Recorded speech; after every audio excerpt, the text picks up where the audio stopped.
സിപിഎമ്മിനെയും ഇടതുപക്ഷത്തെയും പ്രസ്ഥാനത്തെയും പിന്തുണച്ചും മുഖ്യമന്ത്രിയുടെ ഓഫീസിനെയും ആഭ്യന്തര വകുപ്പിനെയും തള്ളിപ്പറഞ്ഞും PV Anwar MLA. വെള്ളിയാഴ്ച വൈകിട്ട് മലപ്പുറത്ത് മാധ്യമങ്ങളോട് സംസാരിക്കുകയായിരുന്നു അദ്ദേഹം. വൈകുന്നേരം CPM സംസ്ഥാന സെക്രട്ടറി MV ഗോവിന്ദൻ മാധ്യമങ്ങളോട് സംസാരിച്ച് അല്പസമയത്തിനു ശേഷമാണ് അൻവർ മലപ്പുറം ഗസ്റ്റ് ഹൌസിൽ മാധ്യമപ്രവർത്തകരെ കണ്ടത്.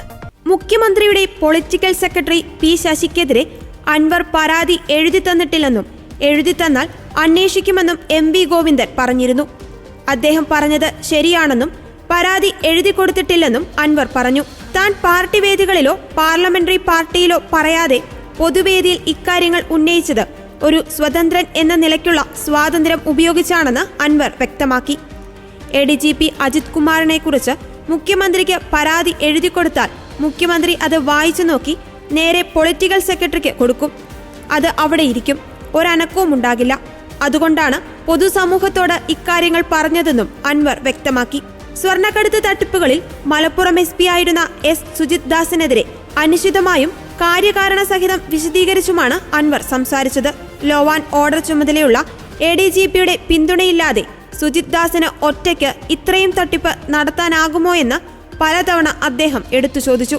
ഇന്റലിജൻസും മറ്റേജൻസികളും ഇതറിഞ്ഞിട്ടില്ലേ എന്നും ചോദിച്ചു.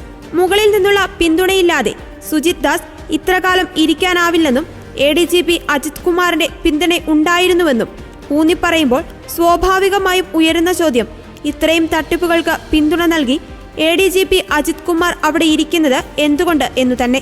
മുഖ്യമന്ത്രിയെക്കുറിച്ച് ആദരവോടെയും പ്രശംസിച്ചും സംസാരിക്കുവാൻ പ്രത്യേകം ശ്രദ്ധിക്കുമ്പോഴും അദ്ദേഹത്തിന്റെ തൊട്ടുതാഴെയുള്ള പൊളിറ്റിക്കൽ സെക്രട്ടറി മുതലുള്ളവരെ വിമർശന മുനയിൽ നിർത്തിയാണ് അൻവർ സംസാരിച്ചത്. സോളാർ തട്ടിപ്പ് കേസിൽ പ്രവർത്തകരെ തല്ലി മുട്ടുപൊട്ടിക്കുകയും പാർട്ടിയെ പ്രതിരോധത്തിലാക്കുകയും ചെയ്തതിൽ ADGP അജിത് കുമാറിനൊപ്പം 1-2 പേർക്ക് കൂടി പങ്കുണ്ടെന്നും അവരെക്കുറിച്ചുള്ള വിവരം കിട്ടിക്കഴിഞ്ഞാൽ 2-3 ദിവസത്തിനകം P ശശിക്കെതിരെ പാർട്ടി സെക്രട്ടറിക്ക് പരാതി എഴുതി തന്നെ നൽകുമെന്നും അദ്ദേഹം പറഞ്ഞു. അതുകൊണ്ട് എന്റെ വായിൽ നിന്ന്, എന്റെ സ്റ്റേറ്റ്മെന്റിൽ നിന്ന് എന്തെങ്കിലും ഈ പറഞ്ഞ പോലെ വളഞ്ഞ വഴി ഉപയോഗിച്ച് ഈ മുന്നണിയെയും ഈ പാർട്ടിയെയും എതിരെ കൊണ്ടുപോകാൻ നിങ്ങൾ കുറെ ദിവസമായിട്ട് ആഗ്രഹിച്ച് എവിടെ എത്തിയിട്ടില്ല. അത് എത്തൂല. കാരണം ആ ചൂണ്ട നിങ്ങൾ ഇട്ടാൽ നിങ്ങൾക്ക് കൊത്തൂല. എന്റെ ഉദ്ദേശം അതല്ല. ഞാൻ ആ നടത്തിയ സ്റ്റേറ്റ്മെന്റുകളൊക്കെ ഈ പാർട്ടിയുമായി ബന്ധപ്പെട്ട വിഷയങ്ങൾ ഞാൻ ആവർത്തിക്കുന്നില്ല. ഈ പാർട്ടിയിലെ സാധാരണക്കാരായ പ്രവർത്തകർക്ക് വേണ്ടിയും ഈ ഗവൺമെന്റ് ഇവിടെ നിൽക്കണമെന്ന് ആഗ്രഹിക്കുന്ന സാധാരണക്കാരായ ജനങ്ങൾക്ക് വേണ്ടിയിട്ടും ഈ പാർട്ടിയുടെയും ഗവൺമെന്റിന്റെയും ശ്രദ്ധ സഗൗരവം ഈ വിഷയത്തേക്ക് വരാനാണ്.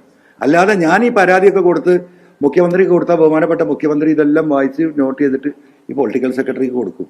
അതുകൊണ്ട് ഒരു ചുക്കും നടക്കില്ല എന്ന ഉറപ്പുള്ളത് കൊണ്ടാണ് സത്യത്തിൽ ഇങ്ങനെ ചെയ്യേണ്ടി വന്നത്. അതിൽ എൻ്റെ പാർട്ടി പ്രവർത്തകരോട് ക്ഷമിക്കുക.